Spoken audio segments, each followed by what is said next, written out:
Oke. Topik hari ini, selain market review, kita bahas mengenai fundamental. Oke. Nah, fundamental ini gue kupas dalam hal yang basic. Ya. Oh, ngelag ya ini gue.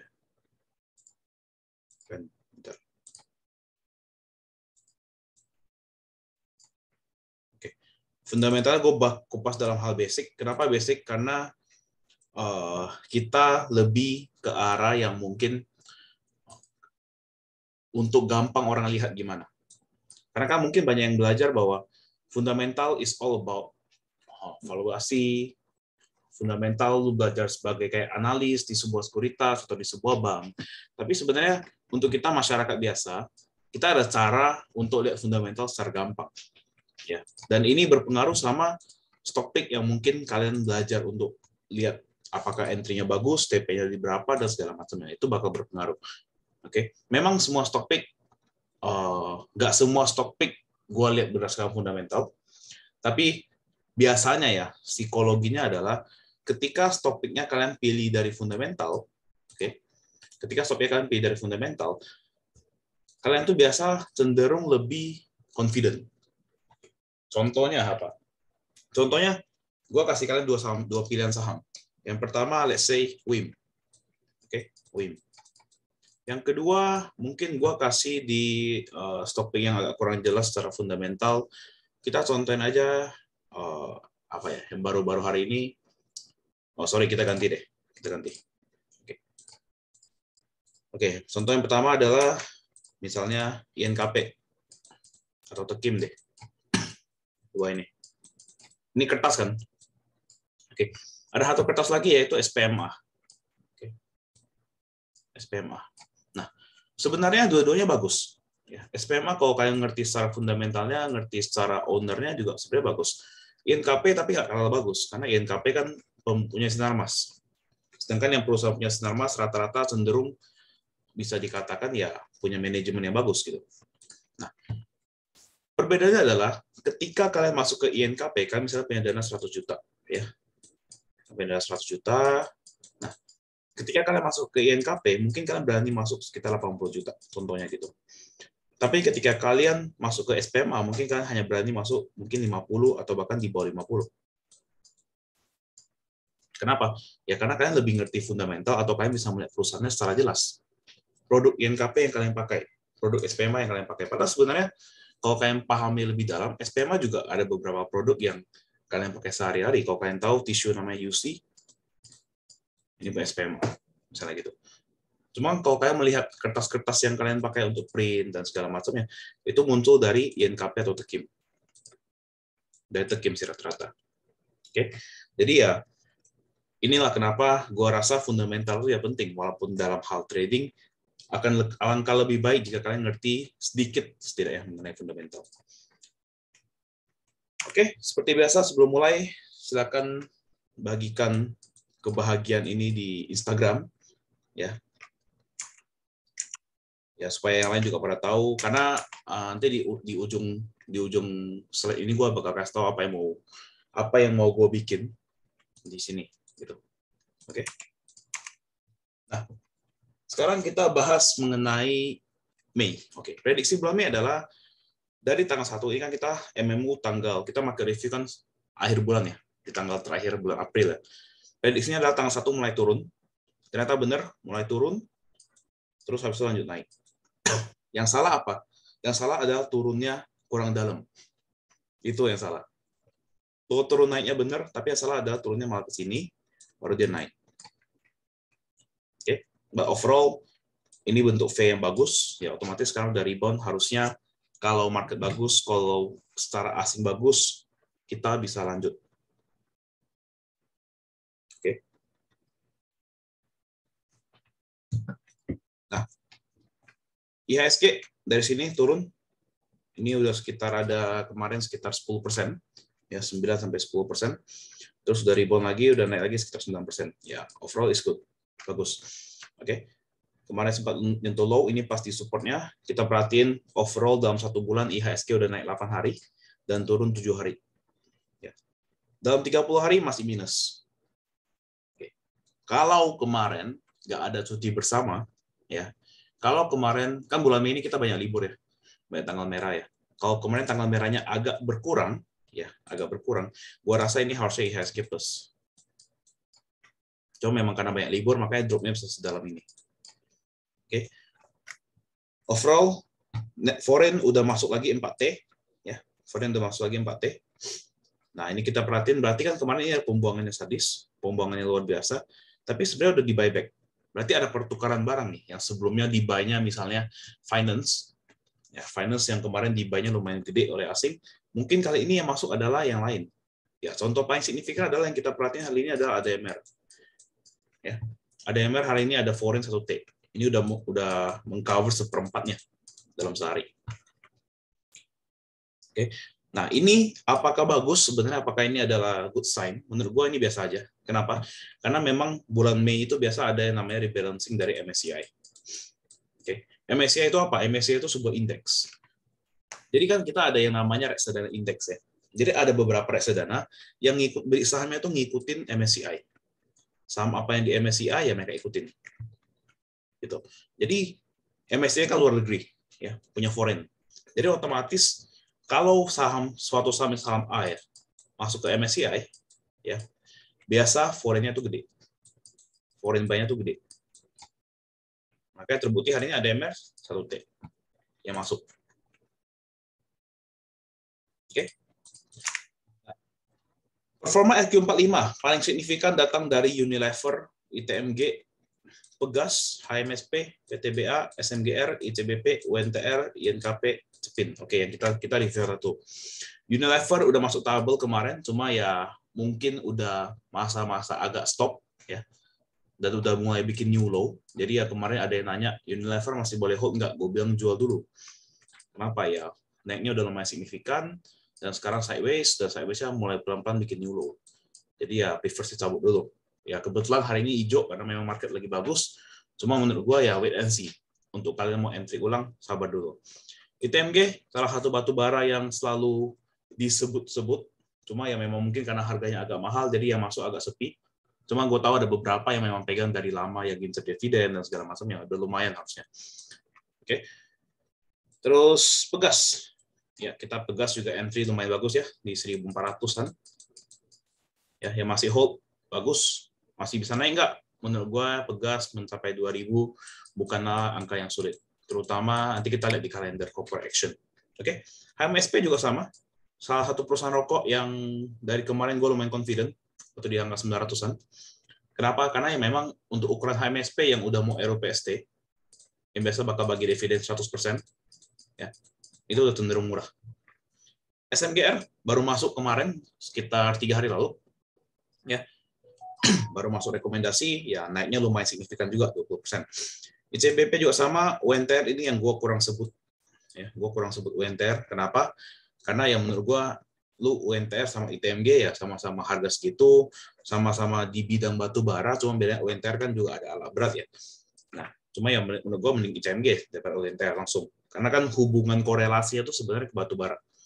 Oke, INKP Happy Con yang dapat hari ini sahabatnya baru ngejar Tekim. Happy Con juga yang tadi udah masuk. Cepin juga hari ini baru di call, baru naik hari ini juga. Ya menurut gua ayam-ayaman pada mulai break, tapi Java masih belum. Jadi gue mungkin fokusnya ke yang kalau yang barang-barang begini mungkin ke Cepin sama yang lucu-lucunya ke Cepro. Oke. Penurunan IHSG didorong banyak oleh teknologi. MTech, Bukalapak, jelas. Excel infrastruktur, Antam. Oke, Antam kemarin memang ada sebuah kenaikan yang luar biasa sebenarnya waktu masa-masa sebelumnya ya. Karena ukuran Antam itu sebenarnya kalau kita bandingin dengan Inco, bandingin dengan Tins, ya Antam cenderung salah satu perusahaan yang lebih berat untuk naik. Oke. Makanya kenapa dari awal yang gue suka call adalah Inco, kalau pengen perhatiin, dibandingkan Antam. Karena gue rasa Antam itu kalau mau naik berat dibandingkan Inco. Kalian lihat aja pergerakannya sendiri. Cenderung lebih berat biasanya. Bufin 9%, MNCN, Harum. Ini Harum yang hari ini update. Jadi kalau misalnya nanti hari Kamis, ya hari Kamis market buka, jangan kaget kalau harga harum itu di 11.875 dibagi 5. Oke. Ntar harganya di sekitar ya 2.000 lebih. Oke.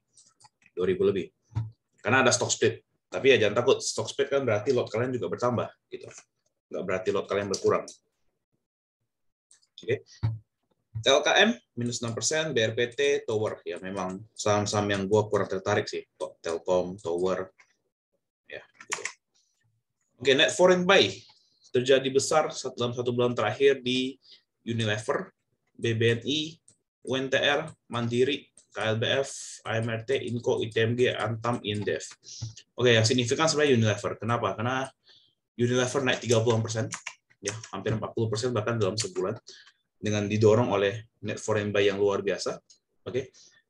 Yang menarik sebenarnya gue lihat di BBNI sama Mandiri. Kenapa? Jadi kan dari kemarin gue memang ada call terus ke Mandiri kan. Karena gue rasa Mandiri itu salah satu bank yang belum gerak.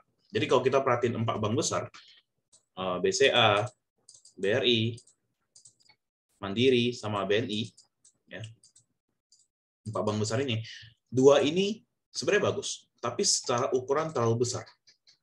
Jadi untuk mereka kalian expect naik 9%, itu ya mungkin agak berat. Tapi untuk BNI, untuk Mandiri mau naik 9%, atau pelan-pelan naik setiap hari naik, misalnya dalam 3 hari naik 4%, lebih possible daripada 2 ini. Gitu. Makanya dari kemarin yang gua call, kalau kalian perhatiin adalah BNI. BNI juga ada di call, sama yang belum gerak adalah Mandiri. Gitu. Oke, terus kenapa hari ini dijual? Karena menurut gua hari ini sebuah kenaikan IEP, ya di closing, itu biasa ya naik bentar, naik sejenak, tapi entar hari Kamis turun lagi. Oke, jadi kalau yang kemarin ada ikutan gue beli Mandiri di sekitar level 8.100, ya kalian bisa jual di sekitar 8.500 atau 8.400, ya. Ini sebenarnya lebih menarik untuk kalian jual dulu. Kenapa? Karena ya kemungkinan hari Kamis atau hari Jumat bahkan dia balik ke level 8.100, chance-nya gede. Cuma sayangnya tadi memang kurang 1 tick. Kalau tadi kita set jual di 8.475 itu kejual. Itu aja sayangnya. Oke, Inco juga sama, ditarik sama IEP ke 8.200, yang menurut gua sih posisi sekarang kita tabut dulu sih, menurut gua menarik. Yang tadi, kalau untuk hari Kamis ya udah beda cerita nanti. Oke, terus untuk net foreign sale, nah terjadi paling besar di 3 ini. BCA, Telkom, BRI. Top 5 market cap terbesar di Indonesia. Inilah yang menyebabkan IHSG bisa turun, drop sampai sekitar 10%, karena memang yang ukuran besarnya memang dibuangin. Oke. Bumi, Tebik, Excel, MDKA, Tower, INTP, Arto, yang nggak menarik lah. Terutama yang ini, Tower, Arto, menurut gue sih memang saat-saatnya di skip dulu aja. Oke. Top gainer. Nah, top gainer di sini mungkin kalian merasa ada yang janggal. Ya, mungkin ada beberapa saham yang nggak masuk sebenarnya. Kenapa? Karena data di sini mereka melihat yang namanya volume. Kalau dia naik tapi volumenya tipis, dia nggak bakal masuk ke top gainer. Oke, ada Bell ya lumayan luar biasa sebenarnya. Gue juga masih nggak nyangka sampai sekarang Bell dari 50 bahkan ke 378, hebat sebenarnya.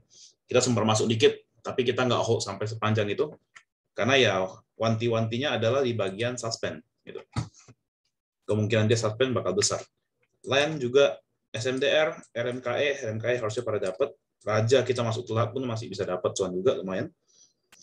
Oke, top loser ada di WRG, MTEK, IATA, Arto, dan Hope. Nah, corporate action bulan depan bakal banyak yang namanya come date dividend. Oke. Jadi jangan terlalu expect ada RUPSLB, jangan terlalu expect mungkin ada stock split dan segala macam. Stock split cuma terjadi di Harum. Dan sisanya itu ya kemungkinan besar adalah yang terlihat jelas adalah dividen. Karena memang masa-masa bulan April, Mei, Juni itu biasa masa-masa dividen. Oke, pertama tanggal 1 ada libur, jadi besok libur. Jangan pagi-pagi nanya gue, kok nggak ada tabel? Ya memang nggak ada, karena besok libur. Oke. Tebik, SSMS, Cepin. Ini juga come date dividend. Oke. Tins, PTBA, Gems, Antam. Ini juga dividen. Oke, kenapa gue masukin Gems ini? Karena ini salah satu saham invest gue. Oke, yang gue ada sebut di grup juga. Tins, PTBA, Antam juga dividennya lumayan. INTP Demas. Nah, Demas ini ada come date dividend. Demas ini ada RUPS nih harusnya. Ini ada RUPST. Oke. Kenapa gue masukin? Karena biasa Demas tuh loyal untuk bagi dividen. Cuma balik lagi, mereka bagi dividen ini apakah dividennya gede atau enggak? Kan tergantung sama performa dari perusahaan. Sedangkan performa Demas kan nggak gitu bagus. Nggak terlalu wow. Jadi jangan expect dividennya bakal tinggi dalam hal angka. Gitu. Oke. Pegas, dividennya juga gede. Yang dapat di 1.400-an, kalian ada dua pilihan. Kalau ada sekali naik lagi sampai ke level 2.000, kalian TP, tapi nggak dapat dividen. Kenapa? Karena nanti setelah bagi dividen, ya kemungkinan dia bisa ARB ya, anggaplah 2-3 hari bisa. Possible, menurut gua. Ya 1-3 hari lah, range segitu. Ini MBAP, ya. MBAP yang udah hampir-hampir beggar, harusnya ada juga, yang udah mau beggar 70-60% harusnya ada. Nah, yang pegang MBAP gimana? Apakah harus tabur atau enggak? Nah, gini, batu bara kan lumayan cuan. Nanti kita bahas. Habis ini ada di slide. Jadi gue lagi menunggu MBAP nih, RUPST-nya. Oke, biasa mungkin kemungkinan besar menurut gue bakal bagi dividennya bagus. Kalau dia bagi dividen bagus, ya kemungkinan MBAP jalan lagi masih ada. Makanya dari kemarin belum dijual. Oke, Temas ada RUPS lagi, sama HMSP ada RUPST, sama RUPSLB. Nah, HMSP ya juga kemungkinan besar bakal bahas dividen. Harusnya dividennya juga oke. Karena biasa bagi 100%. Tebik. Nah, ini yang perlu kalian take note. Ini ada namanya tender offer. Oke. Jadi ntar tender offer-nya di harga 3.200. Oke. Possibility-nya adalah dari tanggal 1 sampai tanggal 21 atau 22. Sekarang kan harga tebik di sekitar 2.000 lebih ya, 29.50 kalau nggak salah. Ada kemungkinan besar, gue yakin lumayan sekitar 90% tebik bakal bergerak ke harga segini. 31 sampai 32. Tapi nggak lebih. Tender offer jarang lebih. Jadi kalau kalian mau ngambil momentum untuk sampai ke 32, silakan. Cuma kalau gue pribadi, ini kan ada come date nih. Terus X date, nah, kalau mau beli di X date. Jangan hakat tanggal 2, kayaknya tanggal 3. Oke. Nah, sekarang kita masuk ke bagian sektor. Oke. Sektor yang menarik, pertama infrastruktur. Nah, kita perhatiin infrastruktur dari bulan Februari mengalami penurunan, Maret naik karena telekomunikasi, terus turun dalam, telekomunikasi turun, Telkom turunnya lumayan signifikan. Ya 6% sih, 6% untuk ukuran Telkom sih kan lumayan gede ya. Nah, sekarang mulai rebound. Oke, reboundnya dari mana? Kalau menurut gua rebound yang kali ini bakal didorong oleh properti. Konstruksi. Bakal didorong oleh konstruksi. Ya, karena kita perhatiin saham-saham seperti Wika,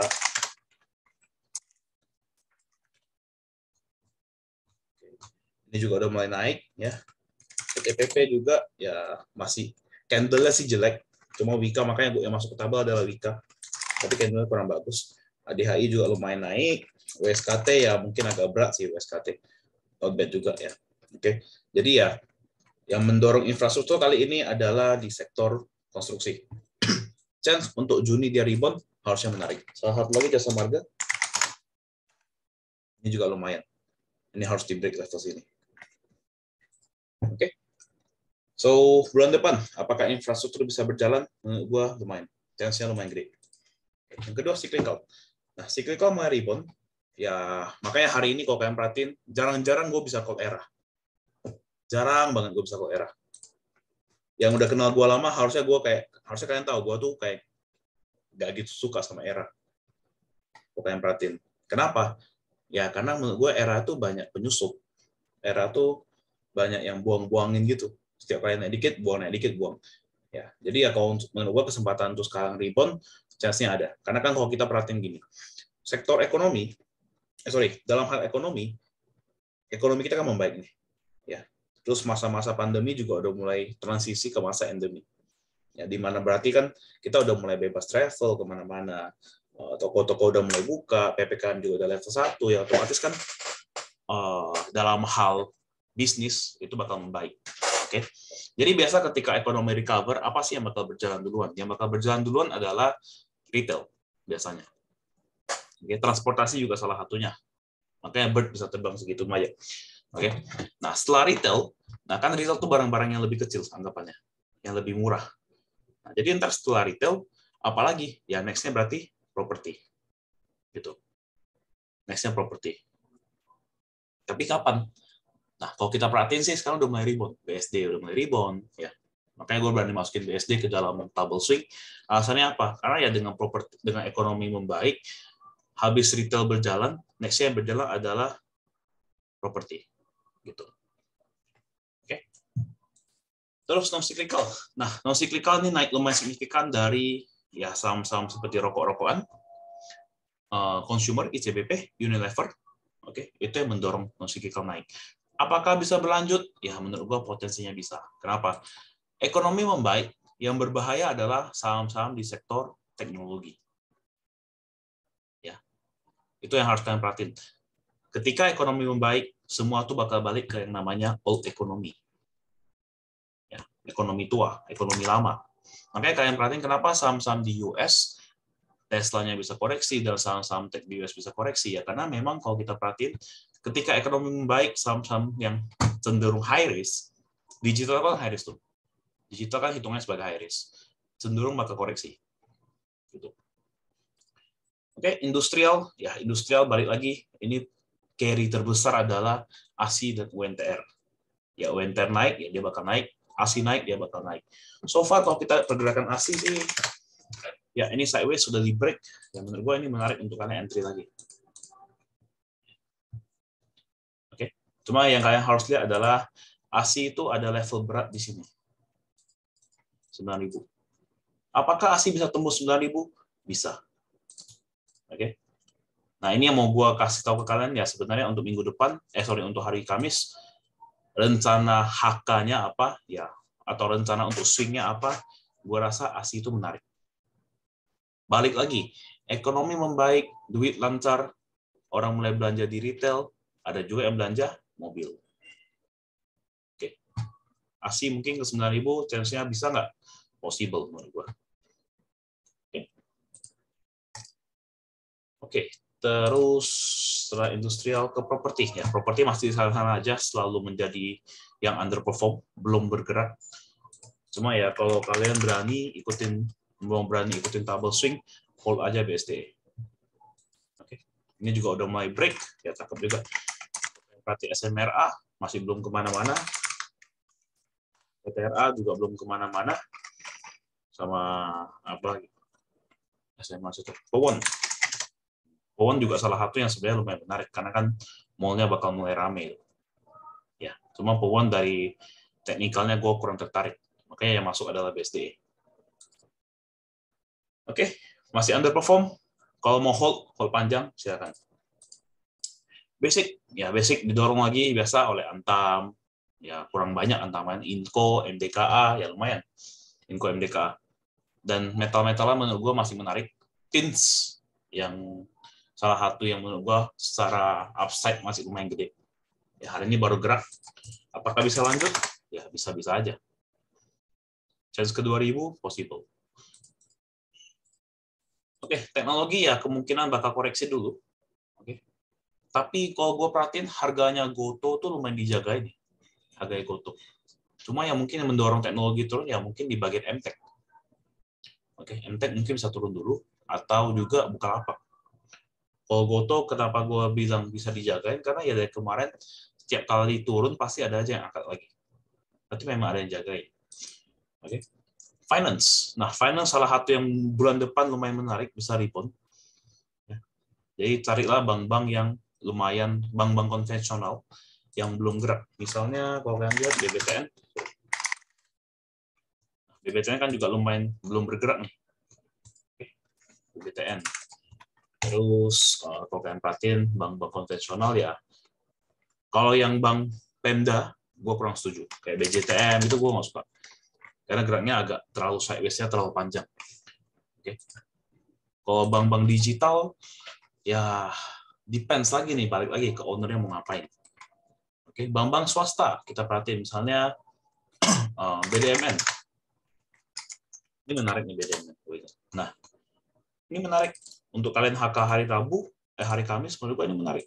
Kenapa? Ya ini sideways panjang, baru di break, gas, lanjut. Bank-banknya mulai bergerak gitu. Oke. Healthcare. Oke, healthcare kemungkinan besar bakal sideways dulu, nggak kemana-mana. Ya bakal sana-sana aja. Ini juga kenaikan didorong oleh Mika kemarin. Karena Mika kan salah satu rumah sakit yang paling gede hitungannya setelah market cap. Transportasi masih berlanjut, masih bakal jalan. Ya kasih jalan dulu aja, nggak apa-apa. Temasnya apakah udah stop? Ya kemarin banyak yang ngira bahwa ini udah merah, udah stop. Ya hari ini hijau lagi. Gitu. Ya. Terus energi. Energi something yang masih interesting, ya kita bahas nanti di sana. Oke. Energi kan tergolong jadi yang paling gampang, yang paling gede itu tergolong jadi dua. Batu bara atau gas-gasan. Agi, double swing. Kalau gue nggak yakin dia naik, nggak mungkin gue masih double swing. Pegas udah jalan. Batu bara, apakah udah stop? Ya kita lihat ntar. Oke. Terus balik ke slide. ESA gimana? Ya ESA gue rasa masih oke. Kenapa? Ya ini daerah support dia kuat 11.10, ya ini masih bisa mantul. Balik ke 1.300 menurut gue possible sih. Dia ada sideways jelas. Oke. Balik ke slide. Nah, so overall dari bulan, ini harusnya Juni nih, boleh ganti. Ya. Overall dari bulan Mei, yang harusnya improving adalah non-cyclical dan transportasi. Ya, terbukti non-cyclicalnya jalan kenceng, ya, jalan kenceng. Unilever, ICBP semua jalan kenceng. Transportasi juga jalan kenceng, SMDR, Temas dan segala macamnya. Oke. Dan yang bulan Juni yang potensi untuk berjalan adalah finance, industrial, infrastruktur. Dan performing ini masih berjalan. Weekend ini tergantung nih sekarang. Gue rasa masih bakal kebantu sampai minggu ke-2.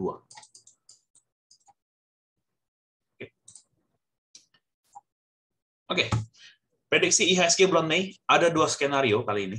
Ya. Skenario pertama adalah tanggal 2 buka langsung up naik sampai minggu kedua, ya sampai minggu pertama. Berarti sekitar di bawah tanggal 10 ya.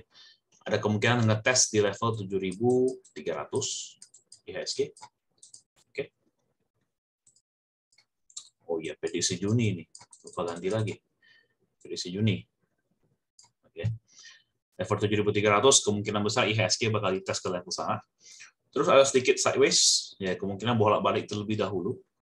Baru setelah tanggal 15 mulai up lagi, kita harapkan ini bisa di break 7.300. Habis. Ya, target di level 7.500. Screen-nya kebalik jadi presenter view. Kok bisa kebalik ya?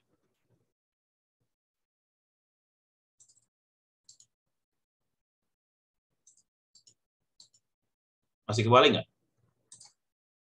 Aman. Berarti punya dia sendiri. Oke. Skenario kedua adalah karena hari ini ada rebalancing, ya, rebalancing, makanya IHSG bisa full candle gini. Gue nggak expect hari besok bakal langsung naik. Gue nggak expect besok langsung naik. Oke. Kenapa? Karena penarikannya lumayan kuat di atas. Penarikannya lumayan kuat untuk waktu ketika closing. Jadi gue expect ada chance untuk IHSG retest dulu ke 69. Ya, level ini 69 sampai 6980. Sampai sekitar tanggal 15 dia pelan-pelan sideways, terus ada sekali turun. Baru dari tanggal 15 mulai up lagi, break 7.300. Oke. Kalau harapannya yang mana? Harapannya sih yang ini. Kenapa? Karena di sini kita bisa buy, terus naiknya lebih enak. Harapannya gitu. Oke. Harapannya sih begitu.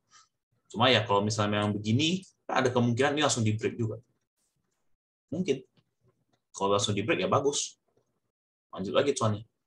Nah, jadi ingat, ketika IHSG yang mulai naik, jangan lupa untuk pegang saham-saham mungkin di AQ45 yang ukurannya gede. Contohnya Mandiri, BNI, bank-bank besar. Salah satu dipegang. Oke. Sisanya kalian mau pegang second liner ya nggak masalah. Oke. Kayak Temas, IHSG turun ya Temas juga sama-sama aja. Nggak ngaruh-ngaruh juga. Itu kan karena mungkin secara market cap kurang berpengaruh sama IHSG gitu. Oke. Nah, sekarang kita masuk ke bagian fundamental. Oke. Kayak gue ngomong di awal, banyak orang mengira bahwa fundamental itu hanya fokus kepada valuasi. Pegas, harga wajarnya di berapa sih? Banyak orang menanyakan begitu. Oke. Banyak orang mikirnya begitu. Padahal sebenarnya, kalau kita ngomong secara fundamental, fundamental itu luas. Ekonomi itu fundamental. Sektoral itu fundamental. Perusahaan itu baru fundamental juga. Jadi sebelum kita menganalisa satu perusahaan secara valuasi, kita lihat dulu dari sisi ekonomi gimana, dari sisi sektoral gimana, dari sisi perusahaan gimana. Buat apa begitu? Karena sebuah perusahaan nggak akan bergerak ketika ekonominya nggak mendukung. Contohnya, kenapa ketika ketika COVID masuk ke Indonesia, semua perusahaan harganya turun, semua saham harganya turun. Alasannya apa? Ya, karena alasannya paling simpel adalah sebuah perusahaan tergantung sama ekonomi. Kalau ekonominya jelek, kalau ekonominya jelek, perusahaannya juga nggak bakal bagus. Oke? Kalau misalnya sekarang ekonomi kita membaik, ini present review sih. Present review. Gue ngerti mas kalian. Gimana? Oke, sorry. Oke. Nah, kalau misalnya sebuah perusahaan, sebuah ekonomi, sebuah negara itu bagus, ya, otomatis perusahaan-perusahaan juga bakal bagus. Kenapa? Ya berarti kan secara produksi, secara manusia, secara employment, secara kehidupan itu bagus. Oke. Bakal jarang ada yang namanya perusahaan jelek, kecuali memang bangkrut atau karena ada sesuatu, itu beda cerita. Nah, tapi balik lagi, yang namanya fundamental, pahami dulu secara ekonomi gimana. Nah, pertanyaannya sekarang, ekonomi Indonesia, apa sih yang lagi terjadi sekarang? Jawabannya adalah ekonomi Indonesia itu lagi recovery. Oke, recover. Pandemi berubah jadi endemi, keluaran di luar udah nggak perlu pakai masker, terbang sana sini udah nggak perlu antigen, udah nggak perlu PCR, kalau udah vaksin booster ya. Ya, ini berarti kan ekonomi kita recover. Oke. Apakah ini good sign? Iya. Kenapa? Karena ketika ekonomi recover, otomatis perusahaan-perusahaan atau emiten-emiten harga sahamnya bisa mulai naik. Kenapa? Bisnis mereka mulai bagus. Yang dulu misalnya contoh BSD jual 100 properti sebulan, ya misalnya gitu ya. Mungkin setelah ekonomi recover, ekonomi membaik, BSD bisa jual 300 properti sebulan. Gitu bedanya. Oke. Nah, terus yang kedua, setelah kalian melihat ekonomi, masuk ke dalam sektor. Oke, masuk ke dalam sektor. Kenapa sektor? Nah, kenapa kita harus melihat sektor apa sih yang lagi bagus, sektor apa sih yang lagi berjalan? Contoh, yang masa-masa berapa bulan lalu adalah sektor batubara. Sektor batubara ini lagi bagus. Kenapa? Karena harga batubara naik. Ketika harga batubaranya naik, otomatis saham-saham yang bersangkutan dengan harga batubara itu ikutan naik juga. Oke, paham ya? Jadi sama juga. Sekarang masa-masa sekarang apa sih yang lagi sektor apa sih yang lagi bagus? Kita lihat transportasi. Contoh transportasi ya. Kenapa transportasi gue bilang menarik? Karena transportasi bergantung sama ekonomi. Oke? Contohnya, kita lihat Temas. Kenapa Temas menarik? Ya karena sekarang ekonomi recover, pengiriman barang makin banyak, akan menjadi good sign untuk Temas. Contoh lain, kita lihat Bird. Kenapa bisa mulai naik juga? Jawabannya gini, karena kalau kalian perhatiin, sektor, transportasi, ekonomi gimana? Ekonomi flight, udah kemana-mana, udah bebas. Bali yang dulu berapa bulan lalu gue pergi sepi banget, kemarin gue pergi mulai rame. Rame siapa? Rame bule-bule. Ya. Nah, bule-bule naik apa? Ya naik taksi. Bird misalnya dari Jakarta, misalnya keluar ke Jakarta dulu. Ya di Jakarta kan kita gini, nggak semua orang tuh mau naik Grab, nggak semua orang tuh mau pusing harus nunggu sana sini. Sedangkan Bluebird kan udah ready. Nah, ketika ekonomi recover, otomatis transportasi darat ini juga mulai berjalan. Oke. Nah, transportasi berjalan. Biasa apalagi yang bakal berjalan? Kalian perhatiin mungkin industri perhotelan. Ini yang belum sebenarnya secara perusahaan IPO-nya kurang banyak, tapi menurut gue ini menarik kalau ada ketemu salah satu yang secara manajemen bagus. Perhotelan juga bisa berjalan. Oke. Sama juga yang tadi gue sebut mengenai retail. Ekonomi membaik, otomatis retailnya bagus. Belanja-belanjanya oke. Rals. Ya, ini lumayan murah untuk sekarang maksudnya. Harganya. Oke. Nah, selain retail, ya ntar balik lagi properti. Ketika mulai berjalan lagi, orang yang mau invest properti juga lumayan ada lagi, muncul lagi. Nah, otomatis ekonominya bagus, bakal mendorong sektor-sektor yang bakal mendorong dominan majority dari sektor-sektor itu naik. Nah, tapi biasa ekonomi bagus sama dengan buruk bagi tech. Ini kebalikannya. Oke.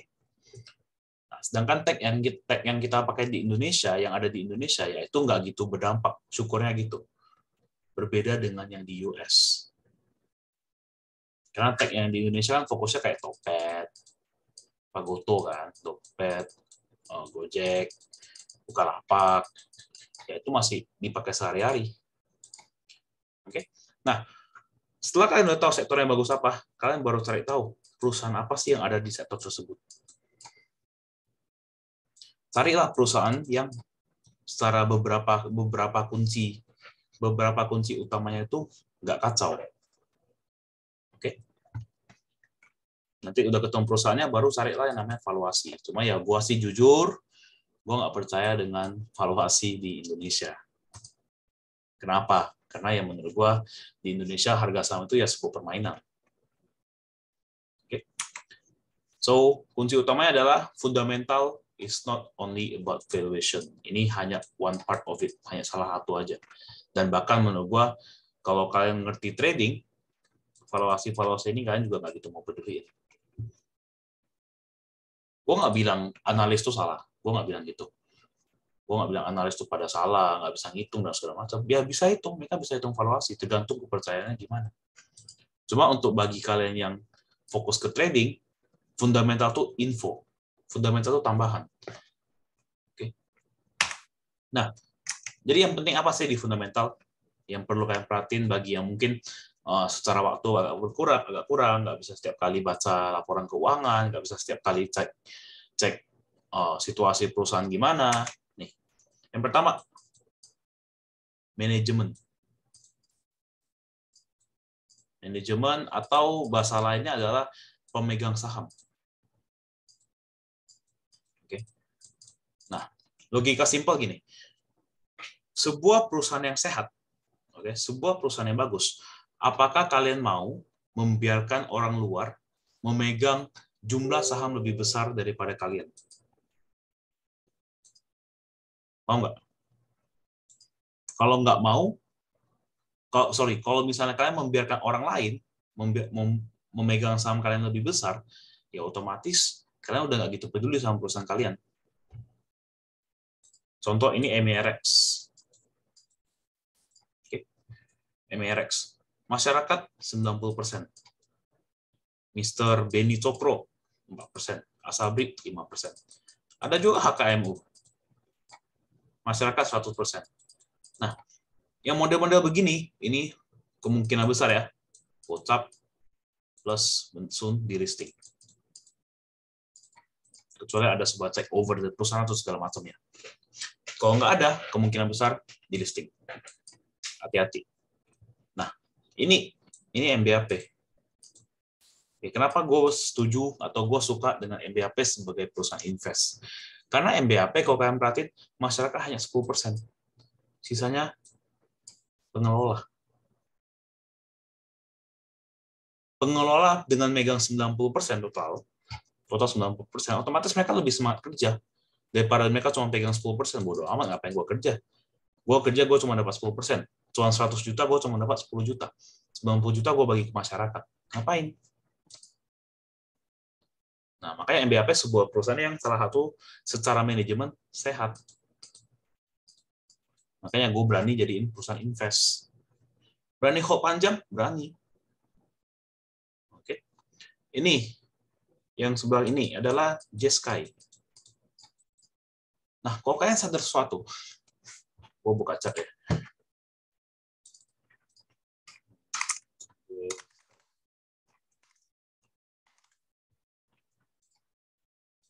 Oke, turun terus kan?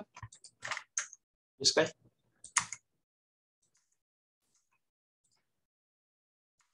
Kalian naik. Ini, kalau kalian perhatiin sini. Ini naik, pasti turun lebih dalam. Naik, turun lebih dalam. Naik, turun lebih dalam. Naik, turun lebih dalam.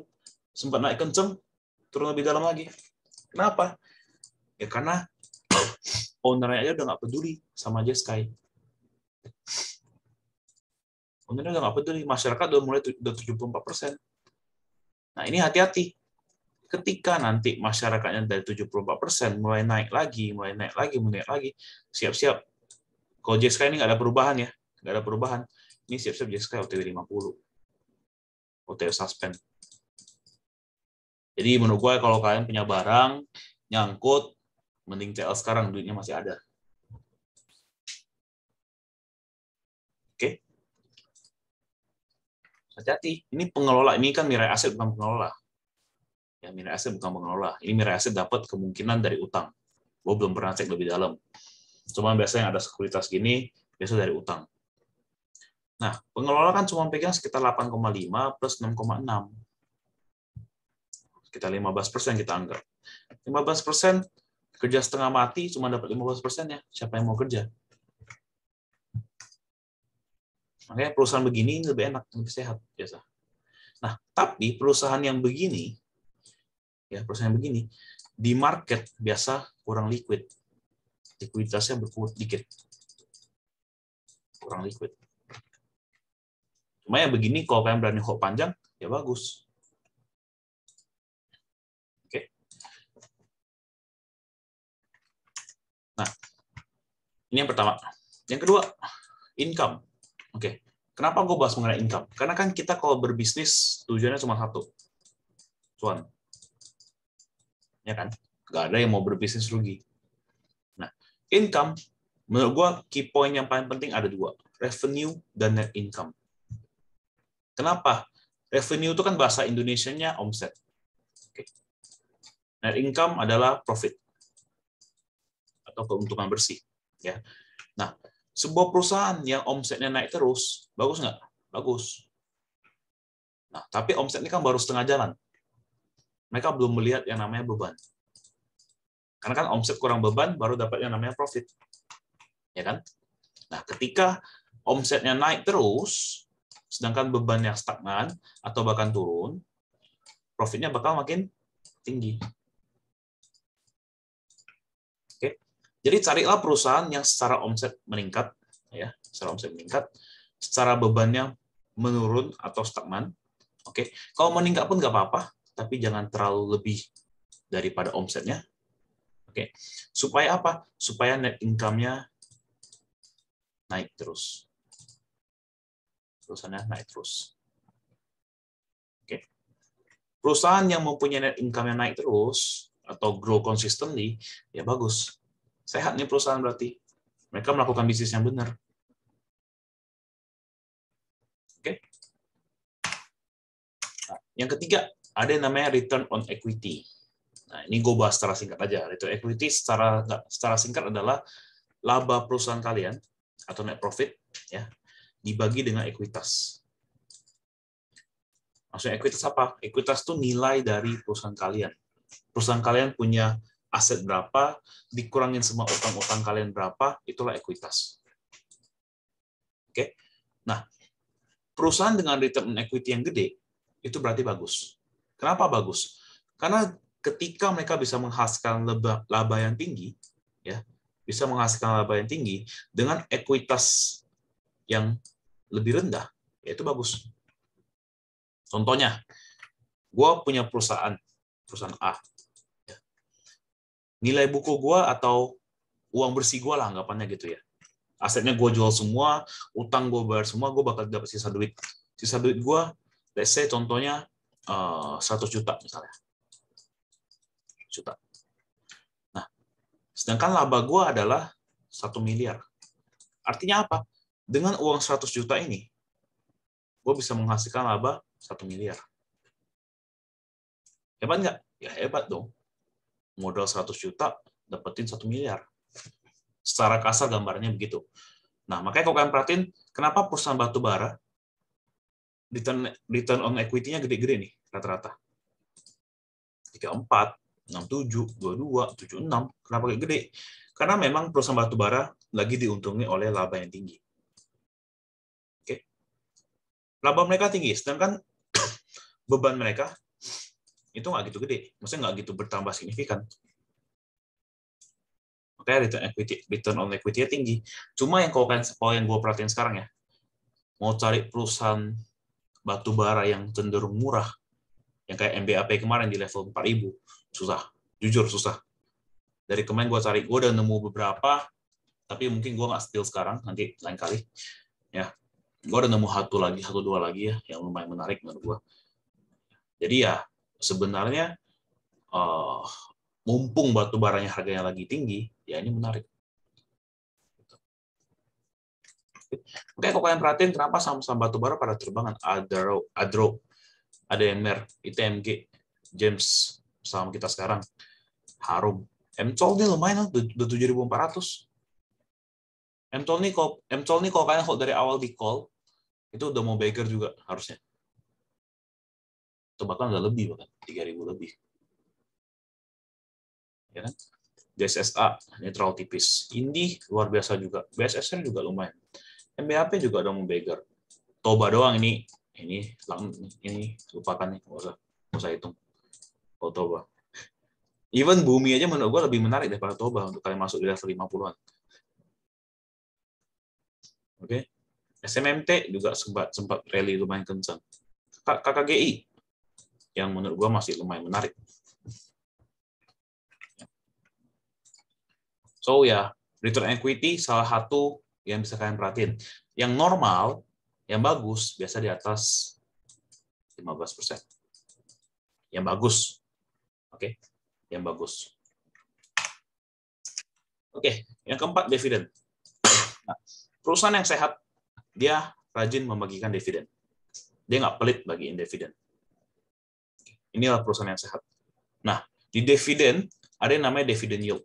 Atau berapa sih dividen yang bakal kalian dapetin kalau misalnya kalian masuk di harga sekarang. Oke, ada yang 4%, 5%, 12%. Kenapa gue ambil suku bunga deposito? Karena ya menurut gue dividen yang layak untuk kalian investasikan adalah ketika dia melebihi deposito di bank. Oke, ini BTPN lumayan, minimal 10 juta, kalian bisa dapat 3,38. Ya oke lah. Cuma yang kalau dapat dividen saham, kalian yang masuk pegas di 1.400, nanti dapat sekitar, let's say cuma 10% aja deh. Cuma 10% ya udah cuan lebih-lebih. Capital gain-nya dapat, dividennya dapat. Yang dapat MBAP, kita tunggu nih dividennya berapa. Kenapa gue bilang menarik? Dia itu dari 4.800, sekarang di 7.000-an, dividennya tinggi sekalipun dia ARB, nggak mungkin ke 4.800 juga. Chance-nya kecil, paling di 5.000 lebih. Dan chance dia untuk naik balik gampang. Oke, let's say di bawah 4.800 deh, ntar ketika habis bagi dividen. Ya nggak masalah. Kan kalian dapat dividennya. Dan chance untuk MBAP naik ke 5.000 lagi, 6.000 lagi, tinggi banget. Oke, ini ITMG. ITMG juga dividennya gede. Kalau kalian bisa dapat harga ITMG kemarin 25.000, ya, Sekarang kayak hold sampai sekarang, dia mau bagi dividen berapapun, udah tinggal panen aja. Enak. Oke?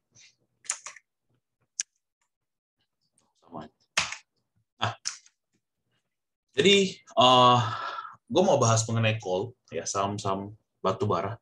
Kenapa sih sebenarnya saham batu bara itu lumayan menarik sebenarnya kalau kalian perhatiin. Walaupun di harga sekarang udah tinggi, udah mungkin kalau kalian lihat Indi dulu di 1.500, sekarang di level 2.000, mungkin lihatnya agak beda. Dulu Adaro di 1.700, sekarang di 3.200, ya rasanya juga agak beda. Mungkin masih ada yang kalau Adaro, The Baker, yang mungkin pernah melihat PTBA di 2.000, sekarang di 4.000. Rasanya beda. Kenapa? Oke. Ini study case aja ya. Study case. Jadi ini salah satu cara untuk kalian melihat gimana sih sebuah komoditas tuh bisa berpengaruh banget sama perusahaan. Nah, ini kalian pelajari, kalian silakan apply ke komoditas lain. Oke. Nah, study case pertama kita perhatiin. Dari bulan Januari sampai bulan April 2020-2021, berarti setahun ya. Setahun ya. Oke. Harga coal tuh bergerak di range $50 sampai ya kita anggaplah $100. Ini harusnya mungkin cuma 80-90, cuma gue males rapi-rapi 80-90, gue bikinnya 100. Anggapannya gitu aja deh. $100. Oke, dapat ya? 2022 Januari ya. Coal bergerak di range anggaplah 150 sampai 200. Anggapan. Lu jangan komplain sama gue, ini 150-nya bulan Oktober, ini sampai ke 200, ya bodo amat. Anggapannya segitu. Range-nya segini, kira-kira. Oke? Ini kan berarti, kalau kalian perhatiin, ini di sini ada Q1 2020, Q2 20, 3 20, Q4 20. Terus plus ada Q1 2021. Oke? Di sini ada Q1 2022. Nah, Q2 2022 mulai dari kapan?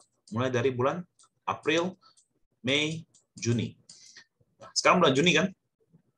Nah, kalau kita perhatiin sekarang bulan Juni, ya, harga coal bergerak di range berapa sih? Oke, kita potong dari sini bulan April, ya, kita anggapan sini sampai sini.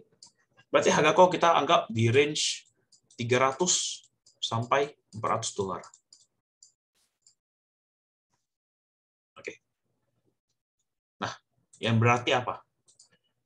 Contoh, dulu gue jual batu bara, anggapan gue punya perusahaan batu bara Alfredo gitu misalnya gitu ya. Nah, gue setiap tahun kita pukul rata aja, kita pukul rata. Setiap tahun gue ekspor anggaplah 1 ton misalnya gitu. Misalnya aja, ya. Di harga 50 sampai 100. Oke.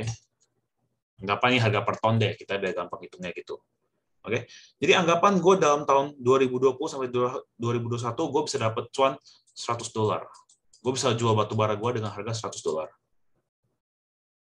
Ya.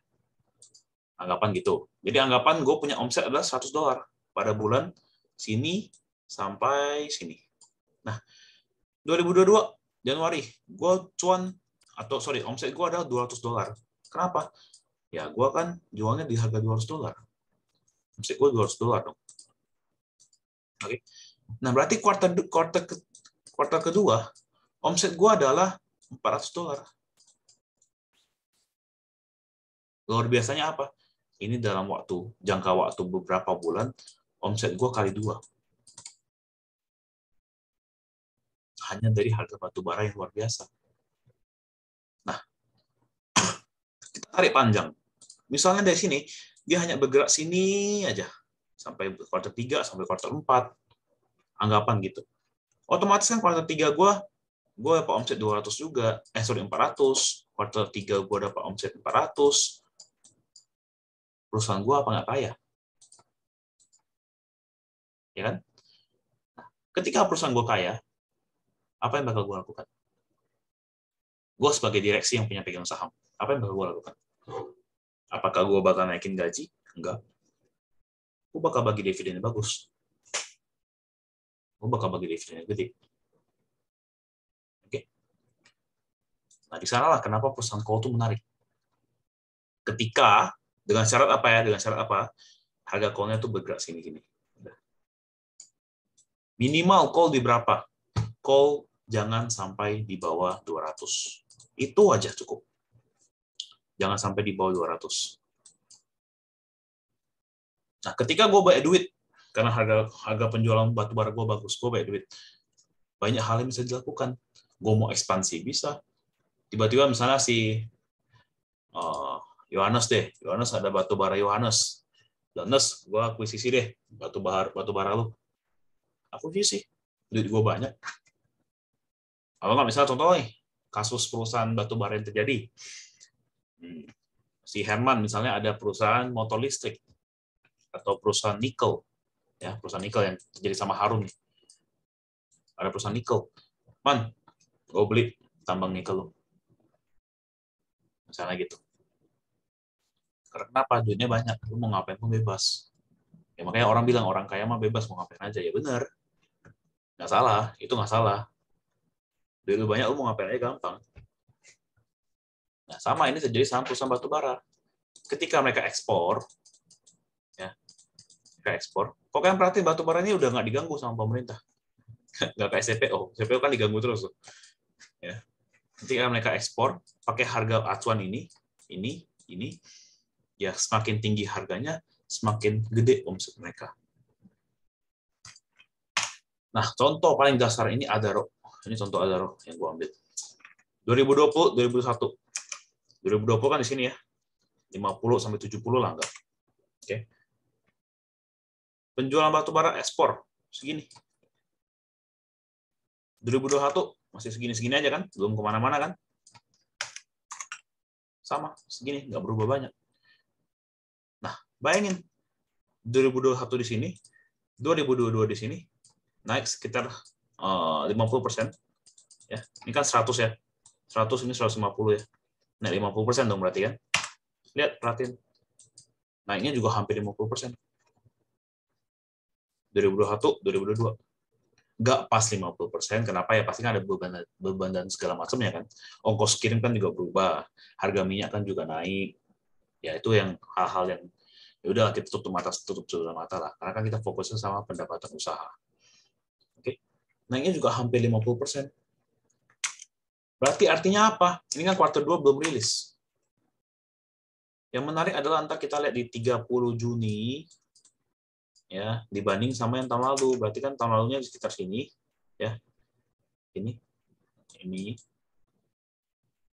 sampai sini lah ya. Ini kan 100 juga nih. Di sekitar 100. Oke. Ini 400. Ya anggaplah 250 deh. 100 kali lipat. Anggapan di sini dia anggapnya ini harusnya ya Pak yang Juni ya kemungkinan mungkin di angka 5 atau 6 juga depannya. 500-an, 600-an. Yang di depan yang di sini bisa berapa? Bisa jadi 1 juta. Atau enggak bahkan ya 900-an juga. Ya that's why gue rasa batu bara tuh ya gak usah takut dengan orang ngomong-ngomong ESG. Orang mau energi bersih dan segala macam ya. Balik-baliknya juga orang butuh energi bersih. Kalau belum siap, balik lagi ke batu bara. Oke? Jadi gue harap kalian paham dengan konsep dari batu bara ini. Ya, kenapa gue rasa batu bara menarik. Dan juga, ya kalau misalnya kalian mau terapkan di perusahaan nikel, timah, antam, bisa juga. Cuma bedanya gini, harga nikel tuh gini-gini. Timah juga gini-gini. Batu bara, gini.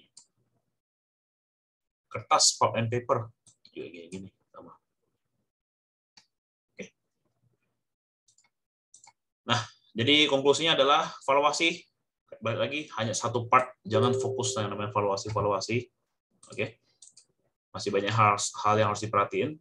Tapi yang paling mudah, yang paling simple untuk kita manusia biasa yang nggak punya banyak waktu, fokus ke beberapa poin. Manajemen, income, return on equity, dividen. Oke. Kenapa gue sebut-sebut call? Karena ini berhubungan dengan yang depan. Ekonomi gimana, sektornya gimana, baru kita lihat perusahaannya gimana. Oke. Sektor yang jelek, jangan harap perusahaan di bagian sektor itu bisa bagus, kecuali perusahaan itu nggak liquid. Ya. Contoh sektor yang jelek apa? Misalnya gue ngomong sektor secara sektor infrastruktur jelek, konstruksi lagi jelek. Ya kalian jangan ngarepin Wika bisa naik, tapi kalian jangan ngarepin Waskita lagi turun, PTPP turun, kalian ngarepin Wikanya naik sendiri. Bisa, cuma nggak sustain. Nggak bakal bertahan gitu. Oke. Tapi balik lagi, seperti yang gue sering bilang, market mau gimana pun, mau turun gimana pun, pasti masih ada yang bisa kasih cuan. Oke? Oke, sebelum ada announcement, silakan yang mau nanya dulu. Yuk, silakan yang mau nanya.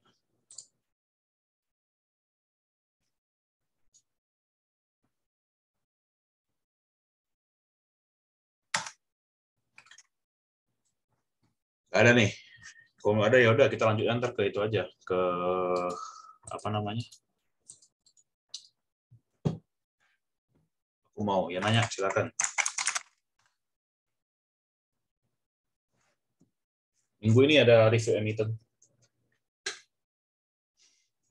Yang mau nanya silakan unmute atau langsung chat. Nggak masalah. Habisnya ada announcement yang lumayan menarik. Ada satu something yang gue bikin untuk kalian semua. Aku mau nggak bisa pakai voice, perlu izin. Gimana? Oke, udah silakan. Maaf kok mau tanya nih tentang tadi yang saham, kepemilikan sebuah saham ya. Di sana itu kalau misalnya kepemilikan sahamnya lebih baik dikuasai sama pemiliknya sendiri, itu kemungkinan bagus ya untuk investasi gitu dibandingkan dengan yang dimiliki oleh masyarakat yang begitu banyak gitu. Nah, gimana kalau misalnya tentang ada aturan yang 7,5% itu wajib di-sharekan ke masyarakat. Nah, itu kan nanti ya apakah suatu waktu nanti akan mentok harganya sehingga tidak bisa dinaikkan atau seperti apa gitu. Saya masih kurang masuk logikanya tentang itu. Oke, sebenarnya kalau ngomong soal masyarakat ramai susah naik atau gimana gini, konsepnya gini. Balik kunci pertama gini.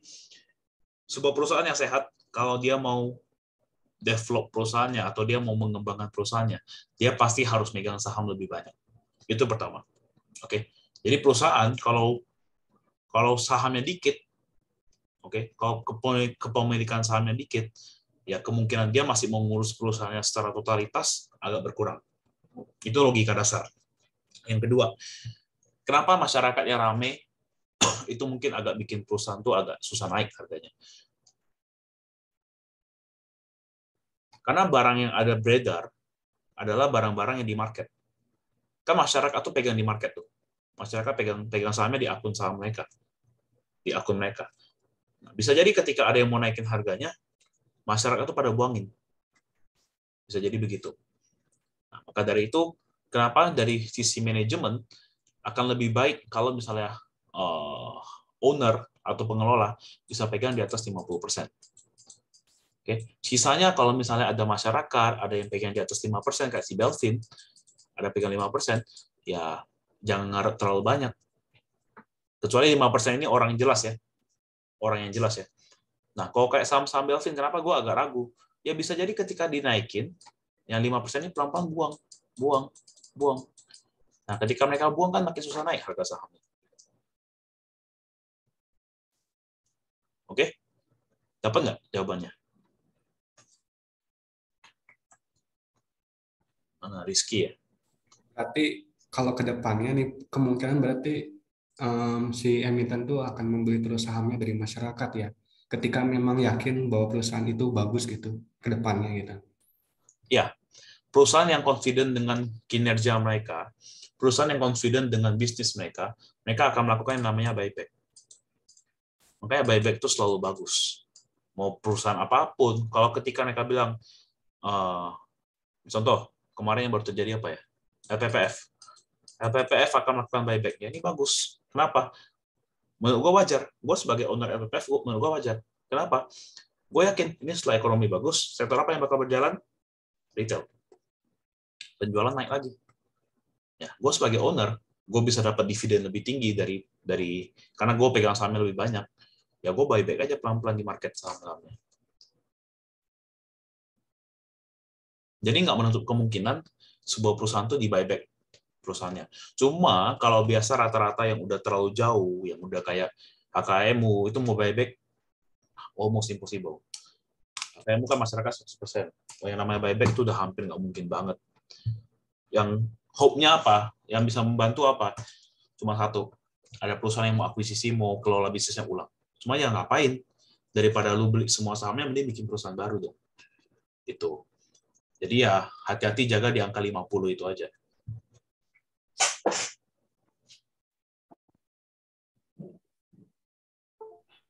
Baik, Om. Makasih. Terjawab nggak? Terjawab nggak?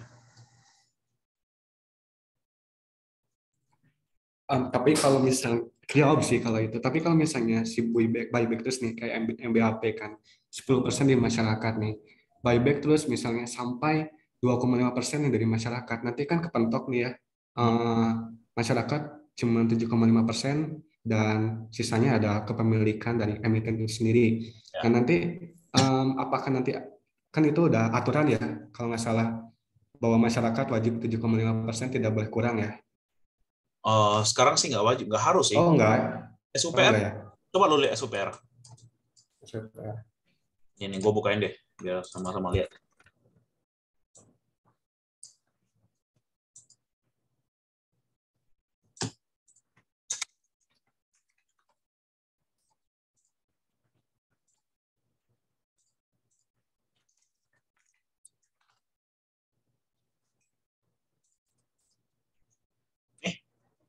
Masyarakatnya udah tinggal 0,04%. Nggak masalah Iya, kan? iya, iya. Cuma bedanya apa? Lu mau beli, lu mau trading di sini nggak bisa. Ngapain main satu lot, dua lot, satu lot, dua lot? Beli jual nggak ada. Tapi kemungkinan terbesar yang terjadi apa? Di listing nih. Di listing secara sukarela. Maksudnya sukarela gimana? Dia beli semua saham ini 0,04%, dia beli semua di market. Anggapan, ini kan harga sekarang 44.500 per lot. Ya. Anggapan dia beli di 70.000, masa lu nggak mau jual? Jadi perusahaan tertutup. Sama kasusnya kayak dulu Aqua. Aqua kan pernah ada di market dulu, SCBD. Nah, dia ngerasa bahwa ngapain gue bagi-bagi ke masyarakat, padahal gue bisa cuan sendiri. Gue nggak mau bagi ke masyarakat. Ya udah, mereka makan pelan-pelan, buyback pelan-pelan, di masyarakat habis, udah di listing. Di listingnya bagus tapi ya, bukan yang jelek. Oh, oke, oke. Baik, Om. Paham, Pak. Nggak ada aturan 7,5% ya berarti. Terus. Itu aturan free float. Cuma ya kalau untuk perusahaan yang memang mereka mau di listing, mereka memang mau makan barangnya sendiri, ya nggak masalah sebenarnya. Baik. Terima kasih. Oke. Terus, oke. Crude oil. Seberapa besar dampaknya sama Elsa atau Medco? Dampaknya bagus. Cuma kalian perhatiin dulu. Apakah Elsa Medco, apakah ekspor minyaknya gede? Kalau kayak batu bara kan jelas.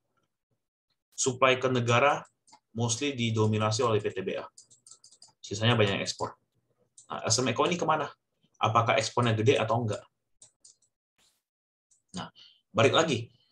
Ketika harga komoditas naik, harusnya emitennya naik. Harusnya.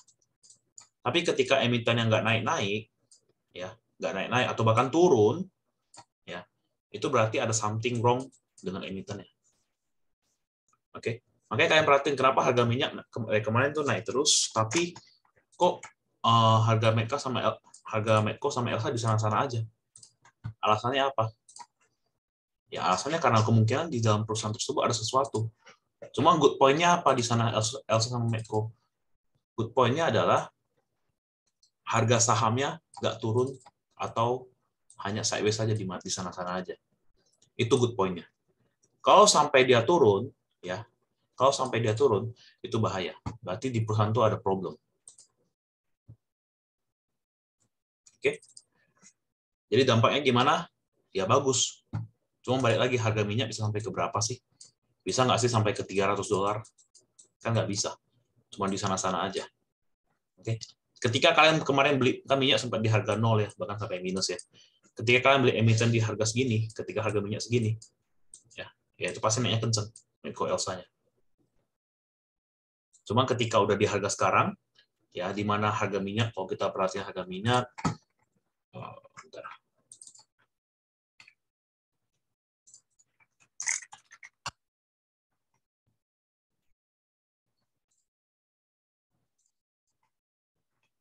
Oil.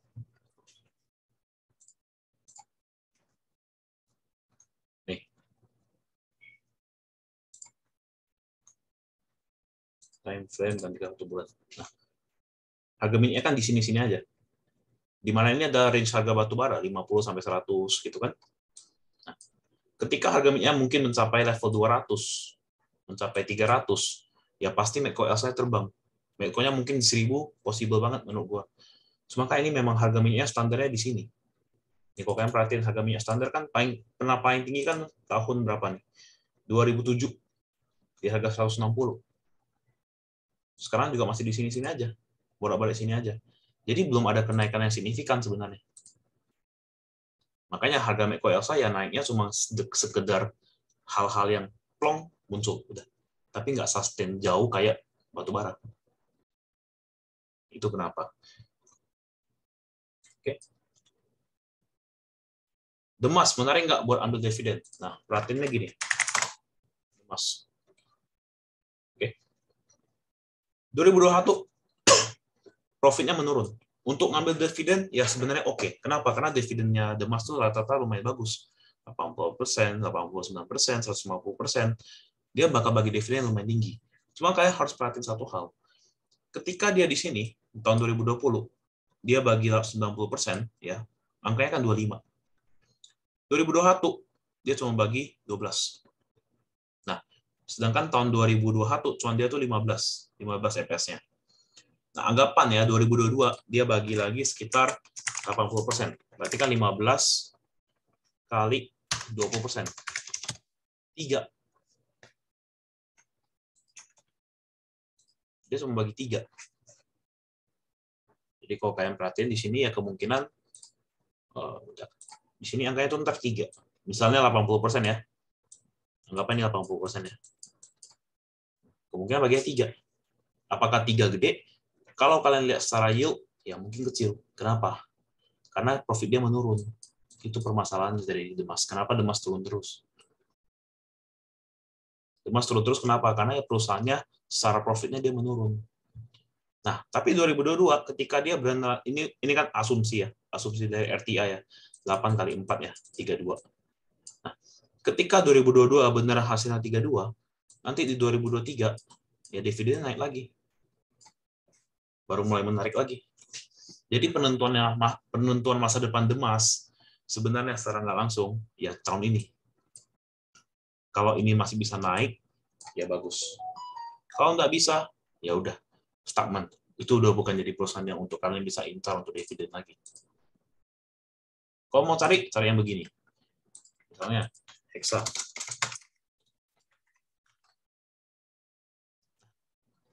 Ini pendapatan naik terus.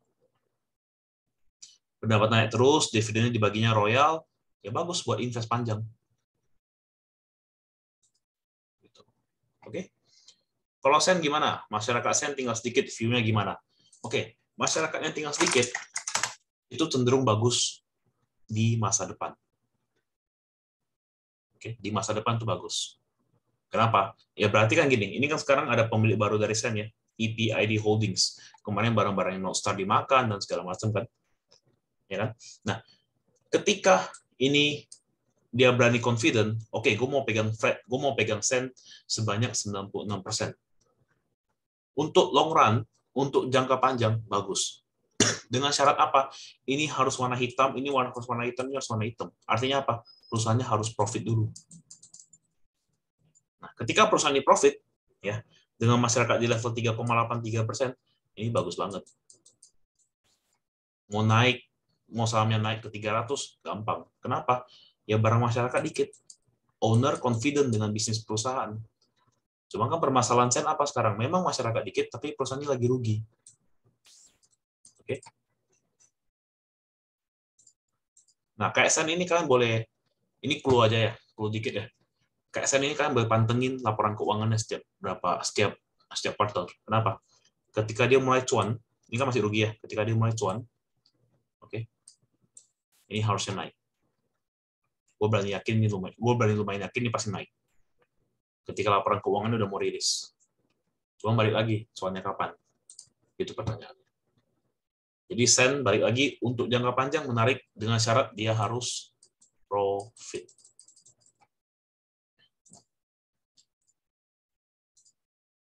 Oke. Yuk, ada lagi yang mau nanya?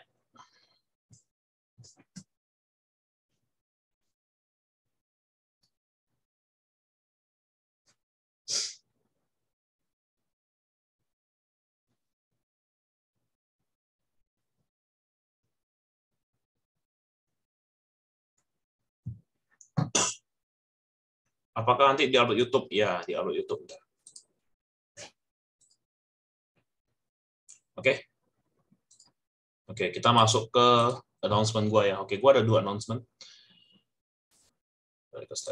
Ya, yang pertama, gue ada launch sesuatu, yaitu komunitas. Ya. Tujuan komunitas ini apa? Jadi gue ada bikin satu Discord ya. Kenapa Discord? Karena Discord untuk kalian ngobrol langsung lebih enak, kalian mau ngapain pun bebas. Nah, tujuan komunitas ini sebenarnya lebih ke arah yang komunitas sehat ya. Gue nggak mau ada yang ngebacot, ya ngebacot sedikit-sedikit boleh lah. Maksudnya jangan sampai kayak ngerendahin orang segala macam. Ya, tujuannya tuh socialize. Kalau kalian ada bisnis bareng juga mungkin bisa dapat share your business. Jadi kalau kalian perhatiin sih ada beberapa channel ya, sosialisasi sini, mau ngobrolin kripto juga boleh, karena kan kita nggak ngomong, maksudnya saham kan ada waktunya ya, ada beberapa hal lain kayak kripto dan segala macamnya kan. Nah, share business, jadi misalnya kalian ada bisnis A atau jualan makanan, bisnis B. Nah, kalau kalian mau jualan sini ya silakan, tapi jangan di tempat yang salah. Ini ada share business, kalian mau share di sini silakan. Ya, mana tahu ada yang bertemu. Kalian misalnya mau cari supplier A, kebetulan ya ada supplier ini di tempat JOCAG community, mana tahu dapat, ya bisa saling berbagi gitu. Jadi bisa saling membantu, tujuannya untuk ke sana. Misalnya tiba-tiba contoh nih, ada saudara sakit butuh obat A, ya share di sini, mana tahu ada yang bisa bantu. You never know gitu. Oke. Nah, syarat di sini adalah tolong jangan ngomongin saham, jangan ngomongin stock pick saham di sini. Topik saham semua balik ke Telegram. Di sini memang khusus untuk kalian socialize. Oke. Beberapa hal lain, misalnya kayak ngomongin hobi. Contoh kan lagi heboh sekarang kan ya, kemarin ada sepak bola ya misalnya. Nah, mau ngobrolin sana silakan. Kalau mau ngomongin basket final NBA ya silakan ngobrolin sana. Mau kayak ngebetting kecil ya urusan kalian di sana. Gue nggak mau tutup mata aja sebelah mata gitu. Oke. Terus juga ada, kalau ada waktu, kalau market lagi enak, kita bisa trading bareng di sini. Living room ya untuk ngobrol-ngobrol santai. Movie room ya mana tahu ada yang jomblo kan, mau nonton, ada yang minta ditemenin, mau nonton bareng, ya bisa. Karaoke room ya kadang-kadang kita bikin kompetisi nyanyi deh, menang dapat hadiah apa gitu. Oke. Berita-berita, mana tahu ada berita yang menarik, yang lucu-lucu, ada meme yang lucu, yang heboh-heboh, silakan. Gaming room ya adalah yang main game kan, Mobile Legends dan segala macam. Ya pernah main sendiri kan kadang bisa cari party mabar. Ketik di sini main yuk, ID apa. Nah, ntar bisa ngobrol bareng di sini, silakan. Ini di bawah, ini masih kepotong. Di bawah tuh ada dibikin sama, ini yang bantu Wira ya. Thanks to Wira. Wira rapin semua. Ntar gue buka dulu.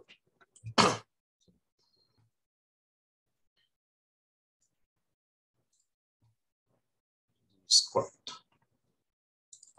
Oke, nih. Apa ya, kelihatan ya layarnya? Nah, oke. Nah, di bawah ini ada private room. Ini idenya Wira. Dia bikin private room.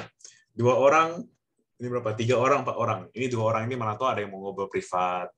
Yang cari pasangan ini kan kata Herman mau cari pasangan. Yang mana tahu ketemu pasangan di sini. Silakan. Ngobrol berdua. Ini bisa ngobrol bertiga, bisa ngobrol berempat. Jadi mau cari jodoh bisa nggak? Ya bisa-bisa aja. Jadi balik lagi, fokusnya di sini adalah komunitas. Oke? Ini yang mau gue bikin. Jadi ya kita nggak cuma sebagai nasabah, tapi ya mungkin kita bisa saling sosialisasi dalam hal-hal tertentu juga. Gitu. Oke?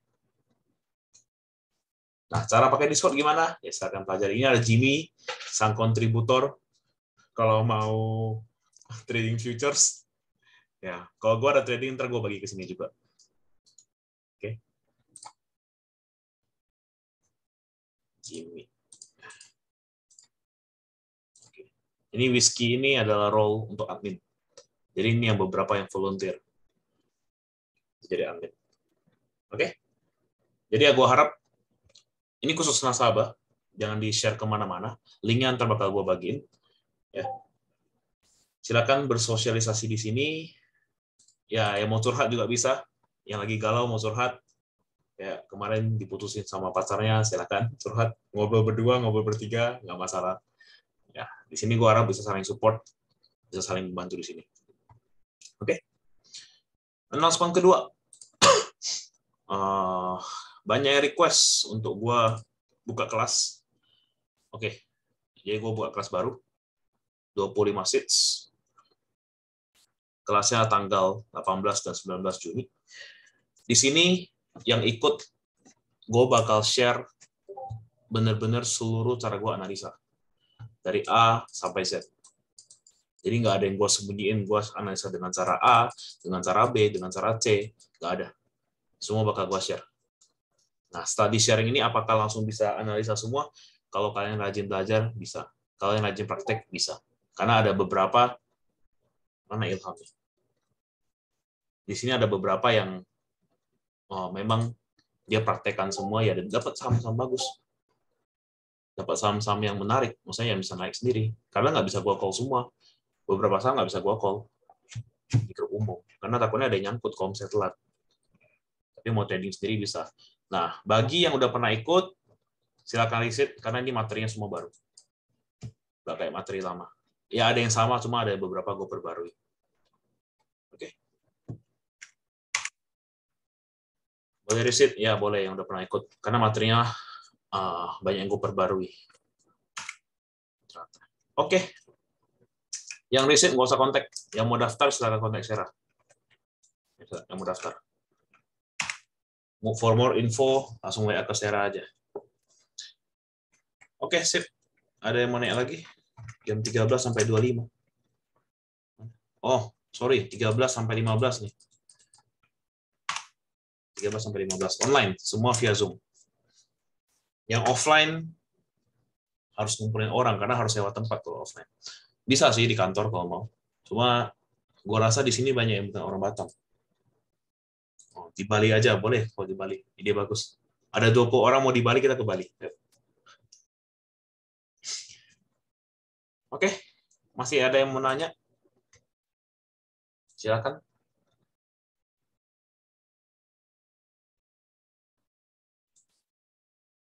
Mau nanya tentang rebalancing MSCI? Oke.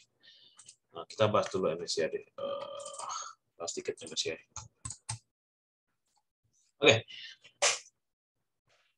Kalau yang ngerti MSCI, kita cari dulu. MSCI rebalancing. Nah.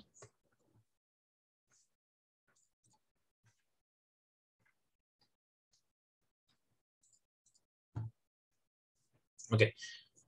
MSCI itu kan sebuah indeks. Kayak ada yang namanya LQ45, kayak ada yang namanya LQ ada yang namanya Kompas 100 dan segala macamnya. Itu sebuah indeks. Ya, sebuah indeks. Jadi indeks itu sebagai patokan. Fund atau institusi mereka mau beli saham apa sih? Karena kan bingung. Pilih satu-satu, pilih ini, pilih itu. Mereka bingung. Nah, untuk orang-orang asing, untuk orang-orang negara luar, ya paling gampang apa? Ya udah, gue ikutin aja MSCI beli apa. Gue beli indeksnya MSCI. Nah, MSCI itu dibagi jadi beberapa, ada yang small cap, ada yang big cap, beda-beda. Nah, di sini kalau kalian perhatiin, masuk kodnya,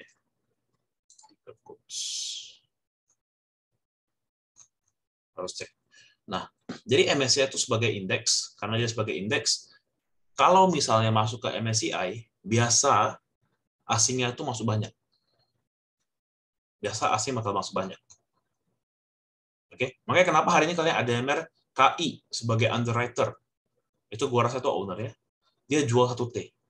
Dimakan sama asing semua. Kenapa? Ya memang karena beberapa perusahaan yang baru IPO, mereka targetnya cuma satu. Target mereka adalah investor baru di perusahaan mereka. Kalian percaya nggak percaya WIRG? Ya, WIRG itu juga tujuannya MSCI ke depannya. Tinggal tunggu waktu aja. Kenapa begitu? Karena kan kita tujuan IPO apa? Tujuan IPO kan adalah mendapatkan dana asing atau mendapatkan fund, ya kan? Tapi kan fund kita di Indonesia itu terbatas. Duit kita di Indonesia yang terputar itu terbatas. Sedangkan dana asing itu kan banyak, mau dari Saudi, mau dari USA, dari negara-negara lain, Eropa, Cina, dan segala macamnya. Nah, maka dari itu ada yang namanya MSCI. Oke. Nah, terus MSCI itu biasa gimana terjadinya? Dia ada review setiap bulan Mei sama September. Oke, Mei sama September. Biasanya itu paling signifikan. Nah, di sana kalian bisa lihat nih, saham-saham yang masuk ke MSCI, ketika dia naik sebelum MSCI, biasa waktu closing dibawa turun. Oke, contohnya apa? ADMR. Karena plan ADMR untuk masuk MSCI itu nggak baru-baru sekarang, nggak baru April, nggak baru Mei, nggak dari lama. Dari awal IPO tuh tujuannya mau MSCI. Jadi untuk hari ini mereka buang gede, ya nggak masalah untuk mereka. Gitu. Oke, tapi kalian perhatiin kayak misalnya AMRT. Nah, AMRT sempat naik, turun. Nah, kan rally-nya juga nggak gitu signifikan banget, nggak kayak ADMR ya, beda kan. Nah, ada closing MSCI ditarik ke atas. Jadi yang masuk itu rata-rata ya dua pilihan, ditariknya suka turun. Depends fund-nya itu masuknya kapan. Kalau fund-nya masuk dari awal, ya di average bawah, dia jualan di atas, diturunin ya nggak masalah. Cuma kayak AMRT kan secara likuiditas kemarin nggak gitu banyak. Agak tipis loh AMRT. Untuk mereka masuk banyak susah. Jadi naik lagi di HK di closing. Nah, pergerakan MSCI biasa tuh kalian bisa manfaatin ketika menjelang closing. Atau kayak tadi, contohnya, ini gue turunin chart ke 5 menit nih. Biasanya, ketika di closing ditarik begini, ini kan lumayan berapa persen? 4%, 5%. Biasanya hari Kamis, dia bakal turun lagi ke bawah. Levelnya normal. Level sewajarnya di sini. Sama, DRMS. Ditarik juga, ya Kamisnya bakal balik ke sini. Nah, makanya kenapa tadi ADMR gue bilang HK dulu. HK ADMR. Kan ditariknya turun lumayan dalam. Chance untuk dia rebound hari Kamis, buka di atas, lumayan besar sekali. Besar banget malah. Untuk dia rebound di sini. Ya, kita sebagai yang masuk di sini 2230 sampai sini 2330, 2350 ada 4%, cuan jual aja langsung, nggak usah pusing. Nah, cara main MSCI gitu. Jual pas pagi langsung. Jangan jualnya siang. Lu jual siang, kemungkinan udah turun balik ke sini. Jual pagi, langsung jual di sini. Jual pagi. Makanya gue bilang, ADMR hari besok subuh, set jual langsung. Yang positif. Sama kayak MDKA, Inco deh. Inco kan ditarik ke atas. Sini. Lumayan 3%. Hampir 4%. Kenapa gue bilang TP dulu? Karena ya kemungkinan besar hari Kamis dia bisa balik dulu ke sini. Sebalik ke sini, turun. Ya mungkin bisa balik lagi ke 79, 78. 3 entry lagi di sini. At least, setidaknya kalian udah secure profit kalian. Kalian udah secure profit kalian. Udah secure profit kan tenang. Mau nanti entry lagi atau enggak, ya nanti masalah ntar. Gitu. Apakah selalu dimanfaatkan broker lokal agar cuan seperti saham pada Arto? Setelahnya sampai di MSCI atau turun di 15.000 sampai 8.000. Nah, Ini salah satu worry gue di ADMR adalah Arto. Adalah seperti Arto. Setelah MSCI dia turun. Salah satu worry gue, jujur. Kenapa? Situasinya agak mirip. Naik dulu kenceng, MSCI turun. Bedanya apa? ADMR lebih nggak secara bisnis masih agak mendukung dibanding ke Arto. Oke. Artonya kan terus dalam ini nggak cuma gara-gara MSCI, tapi gara-gara secara bisnis digital, sedangkan ekonomi membaik, semua yang berhubungan dengan teknologi menurun. Gotonya juga sebagai pemilik Arto, Goto juga turun. Itu yang bikinnya lebih signifikan. Gitu. Jadi MSCI itu rata-rata kalau orang manfaatin, mereka tuh manfaatin untuk TP di atas, atau manfaatin beli di bawah. Kayak contoh apalagi yang dibuang? Hardware. Ini juga dibuang. Drop sampai ke 960 ya 995. Nah, kalau tadi kan banyak saham nih, nggak terlalu kepantau ya. Kalau bisa kalian pantau, dia drop ke sini, buy ke sini. Kenapa buy? Balik lagi hari Kamis pagi, Kamis pagi langsung jual. Dapat di 990 jual langsung. Sama BBB juga tarik. BBB juga tarik. Mereka bilang TP dulu, kenapa? Ya, TP dulu aja santai. Nanti juga Kamis turun lagi ke sekitar sini 1420, 1400 kan balik ke average lama. Baru beli lagi. Udah pegang profit di tangan setidaknya. Kalau yang pada ditarik tapi nggak sempat kejual tadi gimana? Ya nggak apa-apa. Paling hari Kamis turun dikit ya udah nggak apa-apa. Karena kan tujuan ujungnya masih naik. Yang ini tuh memang gue ambil momentum untuk naik, untuk ada sedikit profit yang lebih, tiba-tiba muncul, jual. Gitu. Terutama yang average-nya deket. Kayak BBYB. BBYB kalau kalian ikutin gue dari awal, harusnya average kalian di sekitar 14.400 sampai 1420. Harusnya. Ya sama, average gue juga segitu tadi. Sampai sini gue masih hold karena masih belum break. Ya, terus sampai di sini 1485 jual udah, dan apakah bisa ke 1420 atau 1400 lagi? Chance-nya gede. Tinggal beli lagi. Untuk kasusnya Doit dan LPPF gimana? Harganya turun padahal buyback masih jalan. Berarti buyback nggak linear dengan harga saham? Enggak. Gini, logikanya gini.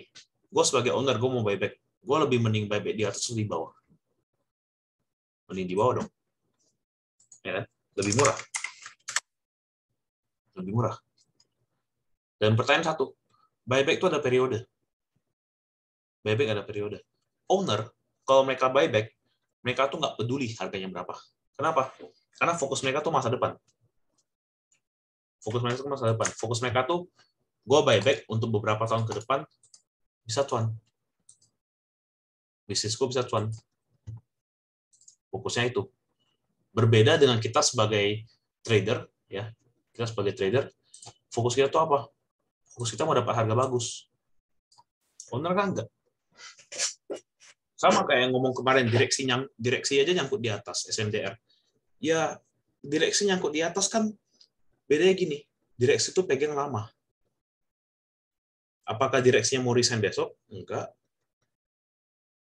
Direksi pegang barangnya kan lama. Dia bisa pegang bertahun-tahun, bahkan berbulan-bulan, atau bahkan sampai 10 tahun, sampai dia warisan ke anaknya. Bisa. Dan bedanya apa lagi? Direksi dapat gaji, lu nggak dapat gaji dari perusahaan dari SMDR. Itu bedanya. Dia pegang lama ya bodo amat. SMDR cuan, bagi dividen, dia dapat dividen gede, cuan. Itu SMDR. Anggapan ya, direksi beli di 2.800 ya. Dibawa turun ke 1.500 pun, direksi masih bisa tahan. Kenapa? Kalian harus bedain pandangan dari seorang business owner sama seorang retail. Business owner, mereka bodo amat harga berapa. Yang penting perusahaan gua cuan. Sedangkan retail, fokusnya apa? Mau dapat capital gain. Berarti nggak budget teknikal ya Om kalau direksi. Ya mereka nggak perlu budget teknikal. Kayak gue bilang lagi lah, mereka dapat gaji, lu nggak dapat gaji. Mereka budget teknikal buat apa? Ya, mereka dapat gaji misalnya sebulan 100 juta. Buat apa budget teknikal? Karena kan gini-gini, kayak harusnya nih, the real investor Kalau kalian dulu kalian belajar masalah investasi dan segala macam, orang tuh sebut apa kalau investasi? Yang orang sebut di investasi selalu yang namanya dividen. Investasi itu dari dividen. Nggak ada orang investasi ngajarin yang namanya apresiasi harga. Yaitu gini, dividen tuh kunci utama, apresiasi harga adalah bonus. Kalau harganya kebetulan naik, ya udah syukur-syukur. Yang penting apa? Fokus mereka apa? Fokus mereka itu gue taruh uang 100 juta setahun, gue bisa dapat dividen 5%. Ini fokus orang investor. Cuma bedanya apa? Bedanya kalian tuh udah fokusnya ke trader. Udah nggak bisa mikir begini. Cuma kalau kalian sebagai direksi, kalian harus putar otak. Mikirnya gimana gitu. Cara pikir direksi itu gimana.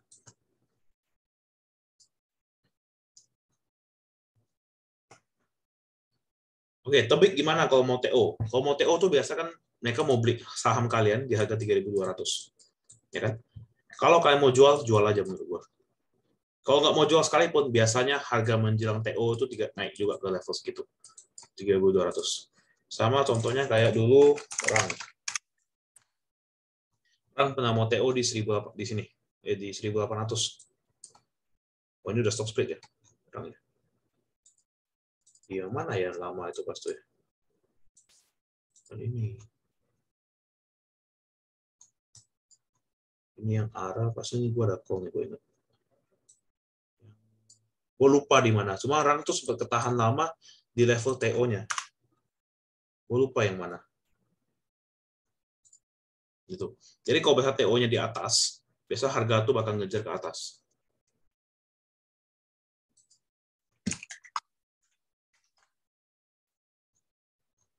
Link juga sempat ketahan di harga TO. Kan perhatiin. Makanya gue bilang tebik, kalau kalian mau ngambil momentum, ya ini kan ditarik juga nih. Bukan tebik, ditarik sedikit 2950. Kalau kalian bisa masuk di sekitar ya sini, kejar di 3.200, bisa. Ya dapatlah 10% lumayan. Harusnya kalau secara pengalaman nggak salah, harusnya sekitar sampai menjelang tanggal 22 dapatlah ke level dekat ke sini. 3.100 sampai 3.200. James, dividennya bulan depan lebih kecil dari Januari, apakah masih menarik? Ya menurut gue menarik aja, karena kan batu bara juga. Terus secara manajemen bagus.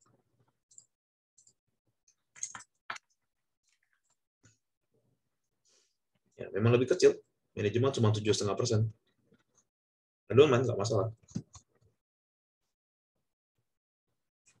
MBAP aja belum keluar kok dividennya berapa, tapi udah terbang, ya kan?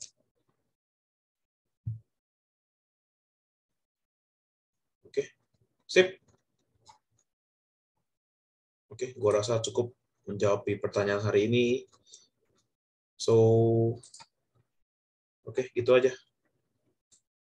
See you hari Kamis berarti ya, besok libur.